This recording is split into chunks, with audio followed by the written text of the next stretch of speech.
Okay, I couldn't get silly, but that's the closest I've got to silly walks. Red 2 standing by, all 4 lit and in the green. Welcome back to Pokemon Emerald version, where I have now decided to make the entire population of Dewford Town do various Monty Python-esque silly walks.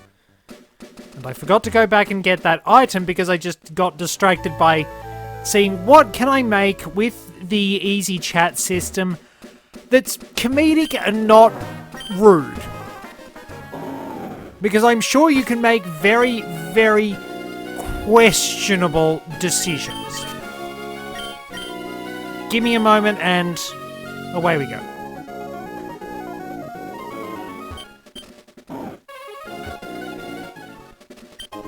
We came all this way for a big pearl. Okay, worth it. Oh well, we didn't wind up getting a rematch, so let's speed this up again.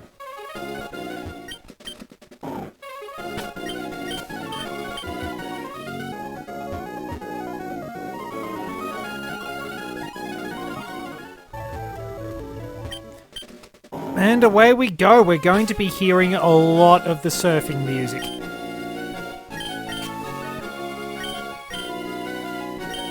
Quite a lot. But we are nearly there. We get across Route 107, Route 108, and up to the sea portion of Route 109, because remember, the beach is still part of that. It's been quite a journey for our interesting little team. But we're making good progress. I'll keep leveling the team up, and I think next we'll actually give a little bit of limelight to Truffle, because Truffle is going to wind up evolving next level. Probably wouldn't be too far in all fairness. Ah, Goldeen. Poor, poor Goldeen. You can find it pretty much everywhere when you get the Good Rod and Super Rod in its original games, but the problem is that you wind up finding a whole lot of other Pokemon, and Goldeen is attack-oriented.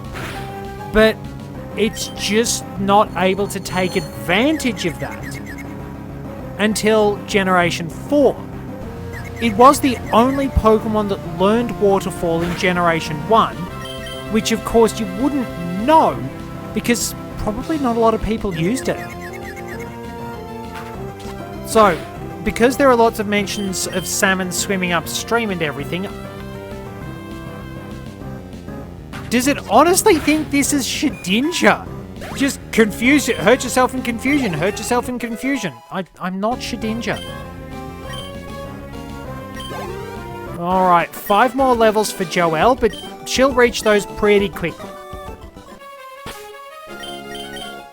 Yeah, Goldeen just suffers so badly from generic Kanto water-type syndrome. Admittedly, quite a few of Kanto's water-type Pokemon suffered a bit, like Kingler. Kingler will beat the living daylights out of you if you can actually give it good physical attacks. But it couldn't use same type attack bonus moves until it... Well, I should have switched it. Until it actually made it to Generation 4 again. Because, yeah, Crabhammer, despite everything it did, was a special move. Yeah, so Kingler was an interesting choice, but Golduck had very balanced stats. Cloyster was an absolute fortress with pretty decent special and great defense, but poor HP. Slowbro probably wasn't that flash, all things considered. So I think it had decent defense, but its special wasn't actually great. It got better special attack, I think it was, in Generation 2. Like, Starmie was really good. Starmie was very capable. Lapras was pretty capable. Dugong was actually pretty capable as well because it had base 95 special. That was handy. It would tank a few hits along the way. It's just that it got done dirty during the special stat split.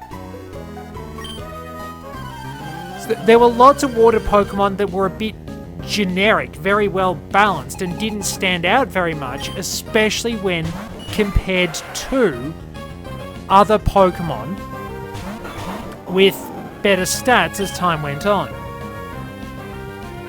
Oh, dearie, dearie me. I think we're going to have to use Surf with this. Because Magnitude probably hits everyone. Tsunama is not the best teammate unless he's working alongside the Steel Falcon. Even that did pretty good damage. And the Effect Spore. Wow, we've been reasonably lucky. We've been pretty lucky, all things considered. But it's going to get a lot harder training Captain Toad. The experience requirements for Captain Toad are going to be very, very difficult. And whether I've got sort of the patience for that is a big question. That's not good. I mean, you're fortunate you didn't drown, dude. Swim with Darren. Yeah, we'll handle this pretty easily. Like, Breloom is strong, but that experience group, the fluctuating experience group is bad. Like, Erratic was difficult enough, and if there was a Pokemon that wasn't Shedinja, wasn't so horrifically abused by the game like Shedinja is, then I would have persisted with it. But, like, it's not a Pokemon you use in a Nuzlocke, because it's basically just giving your opponents a free KO.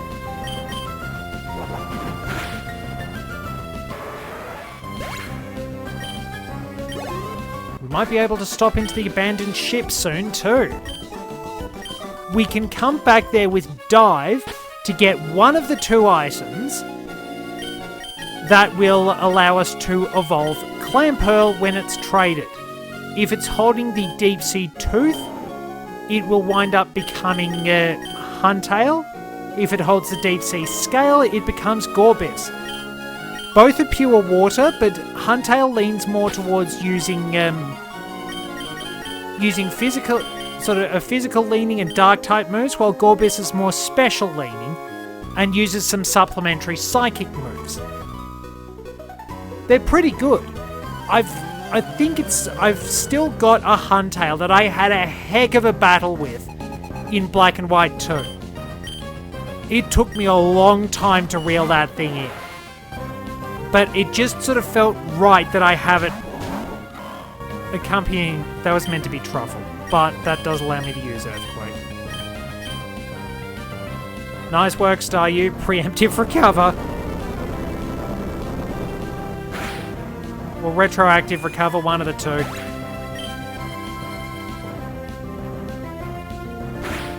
But yeah, that Huntail, it took quite a long time to catch it and reel it in, and it felt like the ultimate fisherman battle.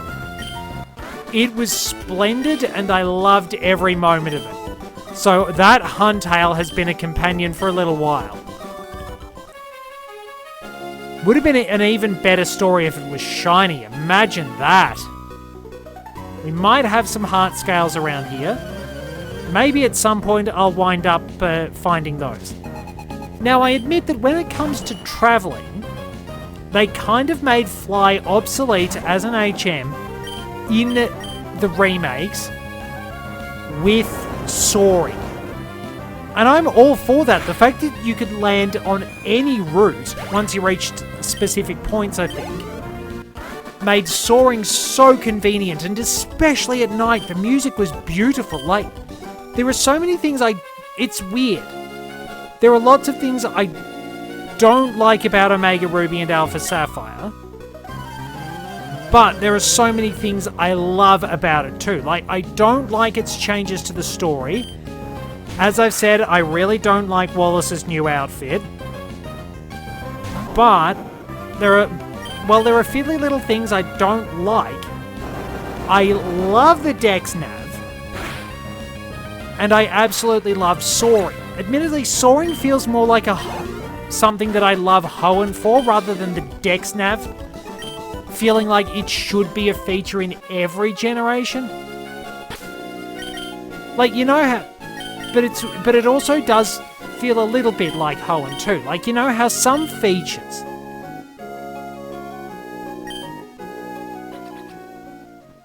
There should be a hidden item in there, it looks like it. Like, some features just feel characteristic of a region. But some features feel like they'd fit in anywhere. That's the one. There we are. So I'll have this battle, and then we'll go into the abandoned ship. Yeah, it is very nice that each region has its own little things that make them feel unique. Like, there are lots of things that just help Johto feel like home, for example.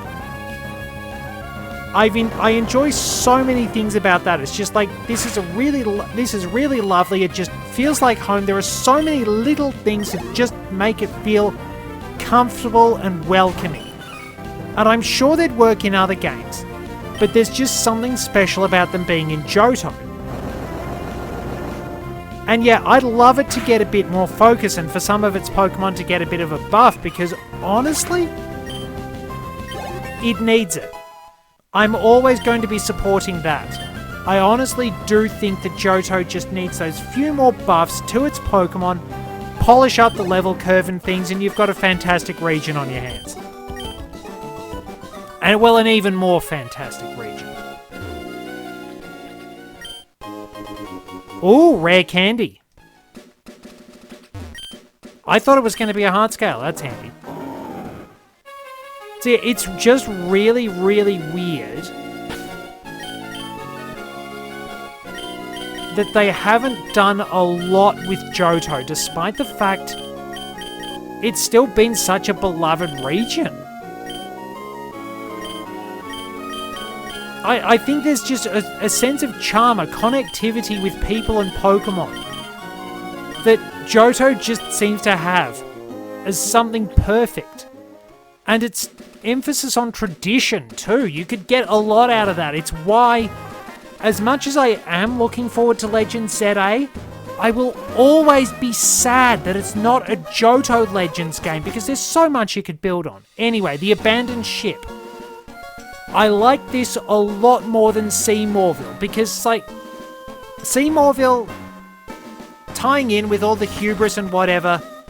Now, can I actually get that kid to walk through the wall, or is it only in Ruby and Sapphire? Let's see. Yeah, they did actually change it. Yeah, there's just something nice about this, because it feels like the abandoned ship has become a perfect part of Hoenn. It's like people and Pokemon living in...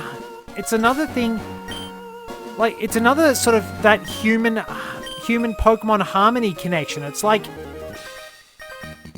something that's been wrecked has gradually turned into a habitat for various creatures. Like how shipwrecks wind up becoming habitats for marine life. And who names their kid Demetrius? It's admittedly a pretty cool name.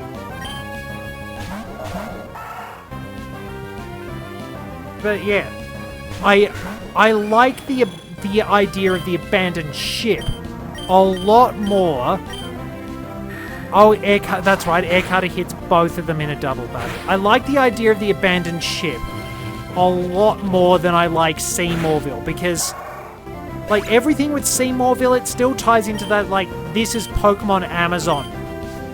And it just kind of feels like Infinity Energy was almost meant to be a sort of substitute for fossil fuels. But the problem is, it sort of came across as people are abusing Pokemon for their life energy. And it just sort of, it mucked up a lot of the message and just made everything feel so horrible. Oh, good. It's almost like they almost didn't want you to actually feel good about Mega Evolution. Almost like the developers regretted making it. Because why would you not do anything with it otherwise? Because there's all this stuff about Mega Evolution being the bonds between the trainer and their Pokemon and things like that.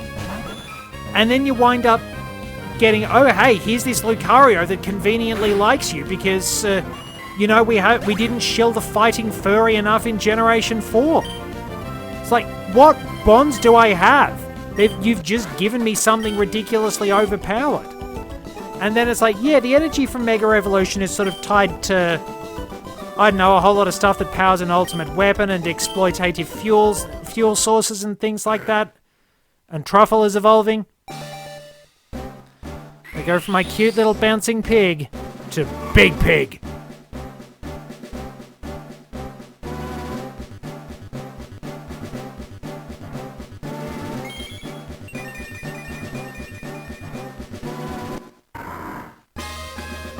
We have Grumpig.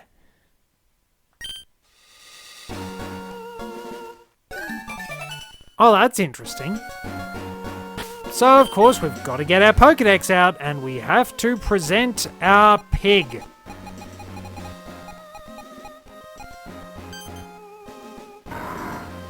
Grumpig, the Manipulate Pokemon. Grumpig is feared by butchers worldwide for beating them up when it winds up seeing their pork products on display. Grumpig doesn't do this for any particular reason, it just likes doing it. Grumpig is also very good at conning people into getting its own way, and will often con them into attacking various butchers as well. Please do not eat ham sandwiches around Grumpig, or it's really not going to end well for you. However, it does like the same egg and lettuce sandwiches that Trapinch enjoys, which leads to them fighting. So, in the abandoned ship, you can find your way around through the different rooms. Some of them are interconnected. Some of them are not. Some of the doors will open, some will not. You have to figure out what goes where, and eventually you will have to use special keys in order to access different parts of the ship when you're looking for the scanner.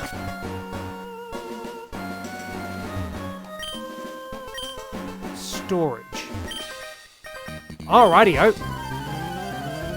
We get a battle with a sailor. Spheal, it's always a fun Pokemon, just a nice round friend. Kind of like Kirby, round and friend-shaped. And it's a really good Pokemon, and one that I'd really like to get a good chance to use, but of course, late game. Oh yeah, that's right, Grumpig is also in the fast level up group. Like, why are so many ice types in the late game? Like, it's so hard done by. It's kind of ironic that they seem to have intended it as a special defending counterpart to ice originally. I mean, rock, not ice. Ice is a counterpart to ice. Yeah, yes, well done, well done. But yeah, it just winds up being a much better glass cannon type.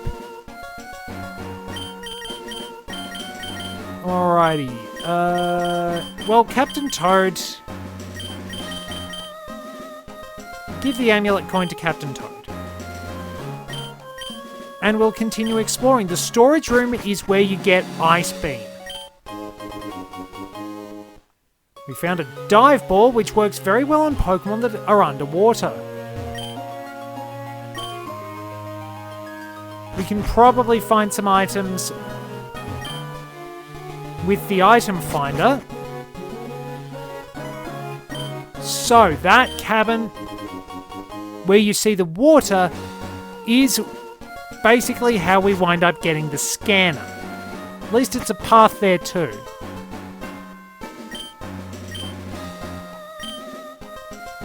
That's quite the feat. Getting seasick and the ship isn't even moving. So, dive down there. I'll explain more about that later on. And if we go up here, we can battle that tuber. In Ruby and Sapphire, that tuber can actually walk through the wall to challenge you.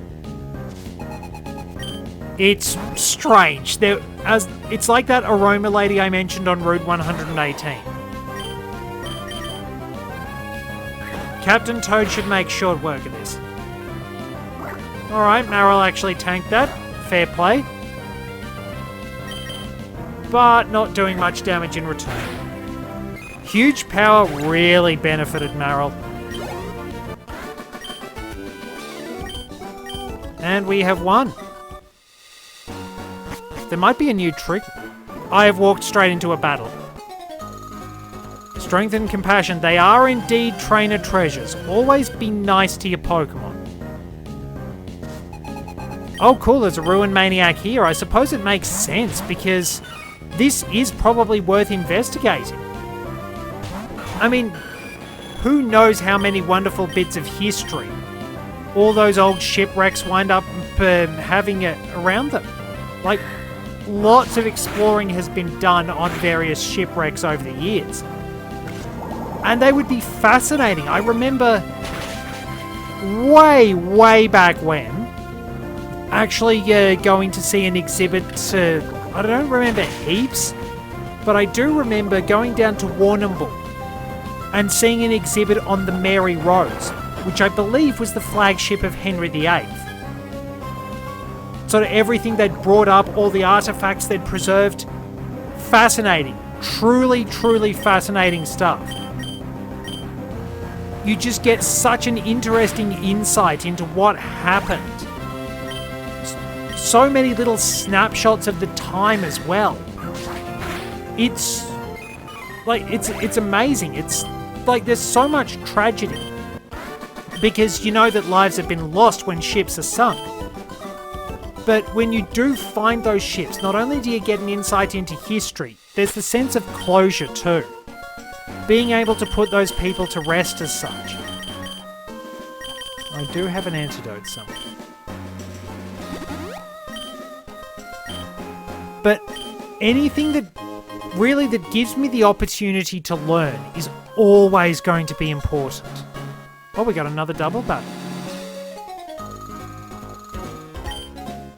I believe this is a young couple. Yep. It's interesting that somebody wound up sneaking things past the radar in Heart Gold and Soul Silver, because one of the newly introduced trainers, or trainer battle options, out on the new routes 47 and 48, is a young couple who have an Onyx and a Cloyster. And Cloyster... So you've got a giant hard snake and a Pokemon that looks essentially... Cloyster has wound up, unfortunately, looking like female genitalia. There's no other way to put it, which is unfortunate. But it almost feels like somebody was sneaking something past the radar with that one. It almost feels a bit Rare-esque. Like, I've mentioned it before, but one of my favourite jokes in Banjo-Tooie is the bit in Locker's Cavern where you can see among the various lockers the names M. Bates and W. Anchor. I'm investigating this ship on behalf of Captain Stern. He also asked me to find a scanner, but I haven't had any success. So, if we go here... Storage key! That's handy. So, we can get a TM for Ice Beam. We can also get them from the game corner, but being able to grab Ice Beam now is very handy because that allows me to equip Tsunama.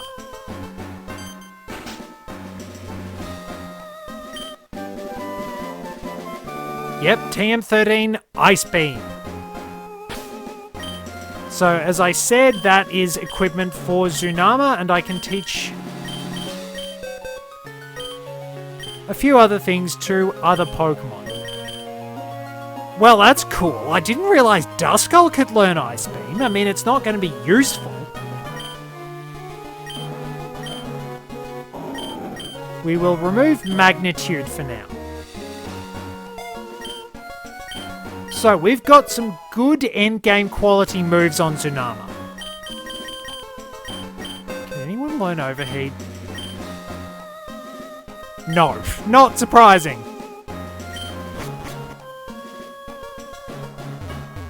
Okay, so apparently it is possible to have a Shedinja wind up copying entrainment via Mimic, which allows it to give its ability to another Pokemon. Then, let's say you give it to a fire type. If that fire type then uses Burn Up, which removes its fire typing, then it will be functionally invincible because it no longer has its fire typing and is now considered typeless.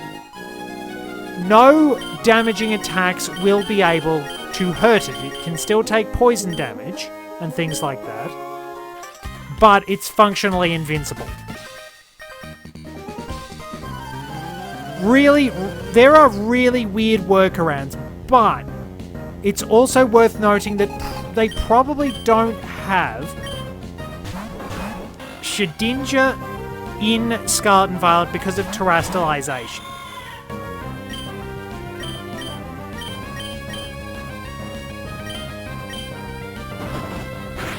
So Kiwi will deal with Manectric.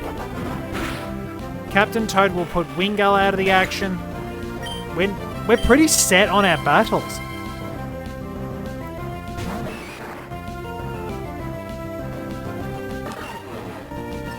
Alrighty, so as long as I keep having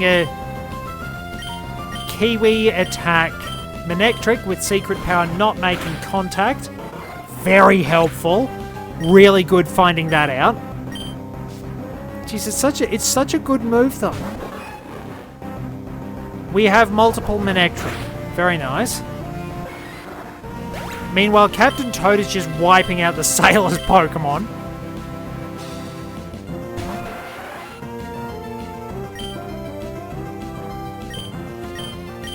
And we will go another Secret Power. Do we get the added effects? Yes! Just as soon as I finished my sentence. Of course, we wouldn't be able to get that from Gen 6 onwards. I wonder if it's a homage to all those old weird mechanics. Because to me, it doesn't really make sense that electric types can't be paralyzed. But that's just me. Still got quick attack though. Oh well. That's that dealt with, and then they have to send that out. It's a good thing they did change the rules on double battles, and it is nice having a lot more double battle options. Oh. Well, that is a problem.